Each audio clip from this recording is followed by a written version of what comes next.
नमस्कार। आज अपने 12th हिस्ट्री के चौथे अध्याय मुगल आक्रमण प्रकार एवं प्रभाव, इसमें जो एक महत्वपूर्ण अध्ययन बिंदु राणा सांगा जो है, जो भारत राजस्थान की मेवाड़ रियासत के जो है महत्वपूर्ण शासक माने जाते हैं, महाराणा सांगा, तो उनके बारे में जो है अपने अध्ययन करेंगे। शुरू करते हैं आज का नया टॉपिक 12th हिस्ट्री के चौथे अध्याय में महाराणा सांगा या फिर राणा सांगा। तो शुरू करते हैं इसके बारे में। सबसे पहले याद रखेंगे राणा सांगा के जो पिता हैं, पिता का नाम आपको याद रखना है। पिता का नाम था रायमल, राणा रायमल जो है इनके पिता का नाम था। खास बात यह है कि राणा रायमल के 4 पुत्र थे। चारों पुत्रों के नाम मैं यहाँ लिख देता हूँ। कुंवर पृथ्वीराज, पृथ्वीराज कह लो या पृथ्वी सिंह भी इसका नाम आता है। कुंवर पृथ्वीराज, जिसको उड़ना पृथ्वीराज के नाम से भी जानते हैं। दूसरा पुत्र जो है जगमाल है, जगमाल। तीसरा जो है पुत्र का नाम था संग्राम सिंह, संग्राम सिंह, यानी यही संग्राम सिंह आगे चलकर राणा सांगा बनता है, उसके बारे में बाद में बात करते हैं।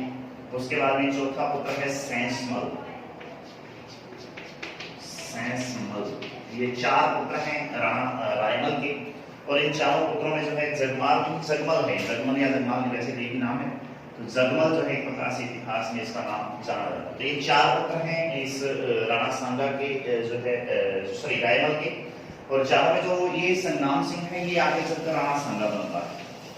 तो सांगा के नाम से जो प्रसिद्ध है वो ये वाला व्यक्ति जो है एक प्रकार से होता है। तीसरे नंबर का पुत्र है, ये जाकर जो है कहीं आगे जो है शासक बनता है। अब रायमल की एक पुत्री थी आनंदी बाई, आनंदी बाई, ये इसकी पुत्री का नाम है। और ये अपनी पुत्री का विवाह जो है ये जगमाल नामक एक जो है जगमाल नामक एक शासक से करता है। और ये जगमाल जो है राव जगमाल, ये वैसे पाली का जो है प्रकार से एक शासक था उस समय। पाली सोनगरा पाली का जो है प्रकार से ये शासक था राणा जगमाल, राव जगमाल।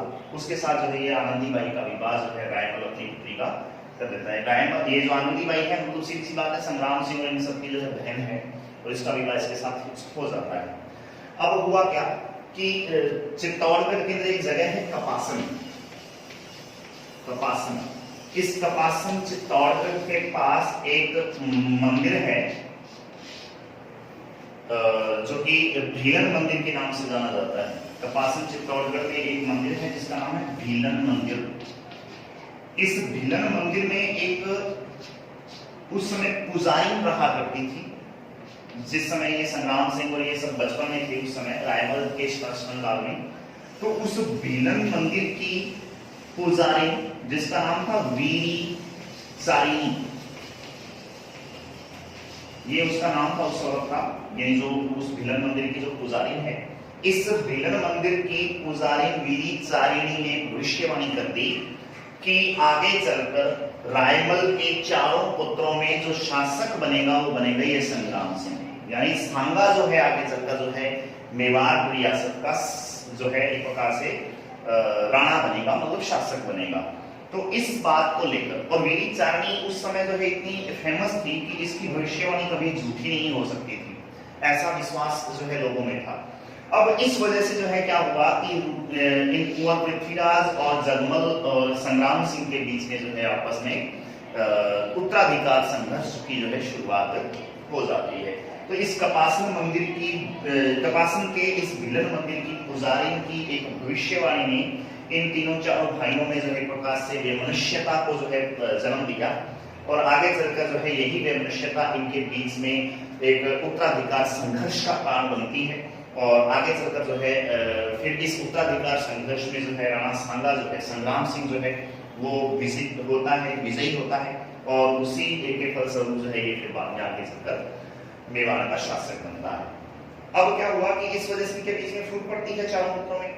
महाराणा रायमल के पुत्रों में आपसी संघर्ष हो रहा है उत्तराधिकार को लेकर। और कहा जाता है कि एक बार जो है रायमल राज सिंहासन पर बैठा है और उसके तीनों पुत्र, ये सैंसवर जो है पहले से बाहर हो जाता है क्योंकि छोटी उम्र में था, इसलिए इसको पता था कि तेरा नंबर नहीं आने वाला है शासनकाल में, इसलिए ये अलग हो जाता है। तीनों भाई जो है आपस में लड़ रहे होते हैं और इसी उत्तराधिकार संघर्ष में एक बार क्या हुआ कि रायमल के बिल्कुल जो है राज सिंहासन पर भी बैठा, दरबार के अंदर ही इनके चाचा जो है जिसका नाम था सारंगदेव, चाचा का नाम सारंगदेव, मतलब रायमल का जो छोटा भाई थे। तो क्या हुआ कि पृथ्वीराज और संग्राम सिंह आपस में जो है दरबार के अंदर ही एक दूसरे के खिलाफ जो है संघर्षरत हो जाते हैं, मतलब लड़ाई करते हैं आपस में, एक दूसरे तलवारबाजी चल रही है दोनों के बीच में। और राज सिंहासन पे जो है रायमल बैठा है, रायमल की इतनी पावर नहीं कि वो इन अपने दोनों पुत्रों को रोक सके, लेकिन हुआ क्या कि बीच बचाव करने के लिए जो है इनका चाचा सारंगदेव जिसका नाम था, वो इनको जो है बचाने के लिए आता है और दोनों को एकता से इस लड़ाई से दूर हटने की बात करता है। और इसी दौरान जो है क्या होता है कि संग्राम सिंह के वार से जो है वार वो करता है एक प्रकार से पृथ्वीराज पर, लेकिन वो वार जो है एक प्रकार से हो जाता है इस सारंगदेव उसके चाचा के ऊपर, और जिस वजह से सारंगदेव की जो है मृत्यु हो जाती है, उसकी हत्या हो जाती है दरबार के अंदर ही। तो इस तरीके से जो है एक प्रकार से क्या हुआ कि सारंगदेव जो है उत्तराधिकार संघर्ष में जो है एक प्रकार से मारा जाता है। कुंवर संग्राम सिंह उसके बाद में जो है अज्ञातवास में भेज दिया जाता है। इस राणा सांगा को एक प्रकार से इसने देश निकाला, एक प्रकार से अपने राज्य से निकाल दिया है इस रायमल ने, और इस वजह से उसको जो है एक प्रकार से वो अज्ञातवास में जो है कहीं चला जाता है। अब क्या हुआ, महाराणा रायमल ने कुंवर पृथ्वी सिंह जो था, पृथ्वी सिंह या पृथ्वीराज एक ही बात है, तो इस कुंवर पृथ्वीराज को अजमेर का सूबेदार नियुक्त कर दिया। संग्राम सिंह को देश निकाला दे दिया, मतलब उसको जो है एक प्रकार से अज्ञातवास में भेज दिया, और पृथ्वीराज जो था इसको जो है एक प्रकार से अजमेर का किलेदार बना दिया गया, अजमेर का सूबेदार बना दिया गया। और यहीं पर अजमेर में रहते हुए इस कुंवर पृथ्वीराज ने अपनी पत्नी ताराबाई के नाम पर, बहुत महत्वपूर्ण बात है, याद रखने वाली बात है इतिहास के अंदर, अपनी पत्नी ताराबाई के नाम पर अजमेर में बने हुए गढ़बीठली किले का नाम, या जिसको अपने एक प्रकार से अजमेर का या पूरे राजस्थान का हृदय स्थल कहा जाता है, उस अजमेर किले को अजय मेरू दुर्ग जिसका पहले नाम था, तो उस अजय मेरू दुर्ग का नाम इसने अपनी पत्नी के नाम पर तारागढ़ कर दिया था। पत्नी नाम ताराबाई था और उस ताराबाई के नाम पे जो है इसने अपने जो है इस किले का नाम अजय मेरू दुर्ग जो था, जो अजय राज चौहान ने जो एक प्रकार से बनवाया था, उस अजय मेरू दुर्ग का नाम जो है इसने बदलकर अपनी पत्नी ताराबाई के नाम पर तारागढ़ कर दिया। आज जो है ये दुर्ग अजय मेरू दुर्ग जो था वो आज तारागढ़ दुर्ग के नाम से जो है एक प्रकार से जाना जाता है। राजस्थान का हृदय स्थल कहलाता है ये तारागढ़ दुर्ग। तो इस तरीके से जो है एक प्रकार से अजमेर का जो है इसको सूबेदार बनाया, इसने ये कार्य किया। अब बाकी बात आती है कि कुंवर पृथ्वी सिंह की बात अपने हो चुकी है। कुंवर पृथ्वी सिंह के बारे में एक खास बात यह है कि इसको उड़ना पृथ्वीराज या उड़ाना पृथ्वीराज के नाम से भी जाना जाता है। ये भी एक प्रकार से इतिहास में इसके लिए जो एक फेमस बात है। फिर क्या हुआ कि इसी दौरान जो है कुंवर पृथ्वी सिंह की सिरोही के राजा राव राजा था जिसका नाम था जगमाल। सिरोही का राजा है जगमाल। उस जगमाल नामक राजा ने जो है, ये जगमाल अलग है, ये सॉरी हाँ वही बात है, जगमाल ये जो राजा है जिसकी बाई आनंदी बाई से शादी हुई थी, इसी जगमाल ने जो एक प्रकार से क्या हुआ, पाली नहीं सिरोही का था, तो इस सिरोही के राजा जगमाल ने इस पृथ्वीराज को जो है एक प्रकार से अर्थात अपने ही साले को धोखे से मार दिया। तो इस वजह से कुंवर पृथ्वीराज जो है एक प्रकार से राज सिंहासन से हट चुका है, अब ये मर चुका है। इसका मतलब जो है अब दो लोग रह गए, एक जगमल और एक जो है ये संग्राम सिंह। इन दोनों के बीच का संघर्ष लगातार चलता रहेगा। अब बारी जगमल की आ गई, तो जगमल जो है क्या हुआ कि कुंवर जगमल की सोलंकी राजपूतों ने हत्या कर दी। अब सोलंकी राजपूत जो थे उन्होंने जो है कुंवर इस जगमल की भी हत्या कर दी। तो मतलब राजा बनने की रेस में से दोनों बड़े भाई जो है एक प्रकार से क्या हुआ जी, बाहर हो जाते हैं। अब बात आएगी संग्राम सिंह की। तो क्या हुआ, 1509 ईस्वी में, बहुत महत्वपूर्ण बात है, अपने दोनों बड़े भाइयों की जो है एक प्रकार से मृत्यु के बाद 1509 ईस्वी में कुंवर संग्राम सिंह जो था, यही संग्राम सिंह आगे चलकर जब राणा रायमल की मृत्यु होती है, तो रायमल की मृत्यु के बाद 1509 ईस्वी में मेवाड़ का जो एक प्रकार से शासक बन जाता है संग्राम सिंह, और राणा सांगा के नाम से जो प्रकार से इतिहास में प्रसिद्ध हो जाता है। यानी 1502 ईस्वी में रायगढ़ की मृत्यु के बाद महाराणा सांगा जो है, जो कि संग्राम सिंह के नाम से पहले जाना जाता था और वो आगे चलकर जो है राणा सांगा के नाम से विख्यात हुआ और मेवाड़ की राज सिंहासन पर जो एक प्रकार से विराजमान हो जाता है, शासक बन जाता है।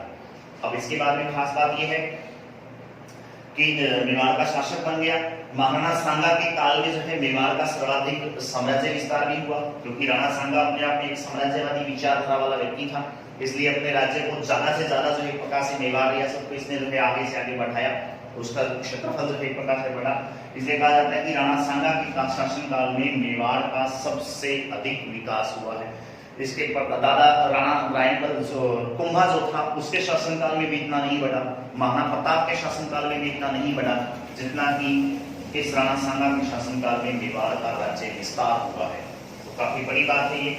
उसके बाद में खास बात ये है कि राणा सांगा ने 1517 ईस्वी में 1517 ईस्वी, बहुत महत्वपूर्ण बातें हैं ये सारी की सारी। 1517 ईस्वी में खातौली एक जगह है, खातौली। खातौली कहाँ है? तो बूंदी में खातौली नामक एक स्थान है। खातौली बूंदी नामक जो अपना जो जिला है राजस्थान का, उस खातौली नामक स्थान पर जो एक प्रकार से युद्ध होता है और जिसमें दिल्ली सल्तनत के सुल्तान इब्राहिम लोदी, याद रखने वाली बात है ये, इब्राहिम लोदी जो कि दिल्ली सल्तनत का लोदी वंशीय शासक है, प्रथम अफगान वंशीय शासक, इस इब्राहिम लोदी को एक प्रकार से इसने इस खातौली के युद्ध में पराजित किया है। तो महाराणा सांगा ने खातौली बूंदी के युद्ध में 1517 ईस्वी में दिल्ली सल्तनत के सुल्तान इब्राहिम लोदी को पराजित किया था। सीधा सा मतलब इसका ये है। उसके बाद में खास बात यह है कि महाराणा सांगा ने उसके बाद में 1518 ईस्वी में, अगले ही साल 1518 ईस्वी, याद रखने वाली बात है ये, इस दौरान जो है गागरोन जो कि झालावाड़ में एक जगह का नाम है, उस गागरोन के युद्ध में महमूद खिलजी द्वितीय को भी पराजित किया था। गागरोन ये जगह का नाम है, याद रखेंगे आप, बहुत महत्वपूर्ण है। इस गागरोन कहां पर है? झालावाड़ जो जिला है राजस्थान का, उस झालावाड़ जिले में जो एक प्रकार से ये जगह है। इस गागरोन का किला भी है यहाँ पे, गागरोन का जल दुर्ग। तो उस गागरोन के किले में जो है प्रकार से के आसपास वाले एक क्षेत्र में युद्ध होता है जिसको गागरोन का युद्ध के नाम से जाना जाता है। तो गुजरात के महमूद खिलजी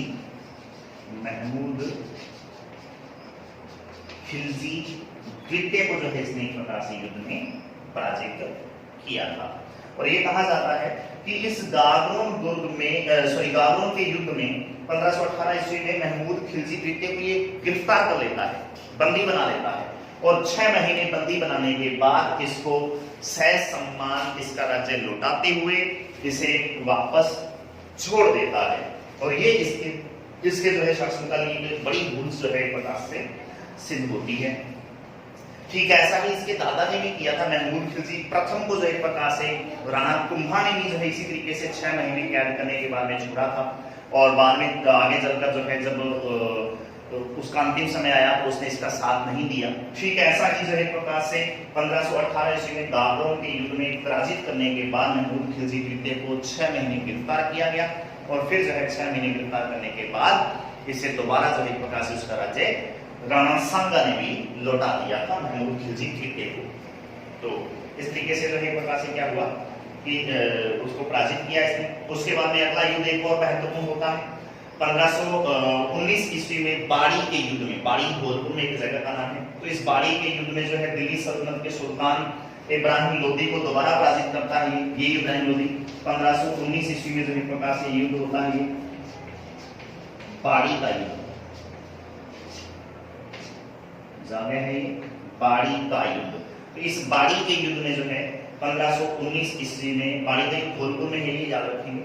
तो इस युद्ध में जो है दिल्ली सल्तनत के सुल्तान इब्राहिम लोदी को दोबारा जो है प्रकार से पराजित करता है। ये भी एक महत्वपूर्ण बात है। इसका मतलब ये हो गया उस समय उत्तर भारत में सबसे अधिक महत्वपूर्ण और सबसे अधिक प्रतापी शासक यदि कोई था तो वो ये जो है मेवाड़ का राणा सांगा था।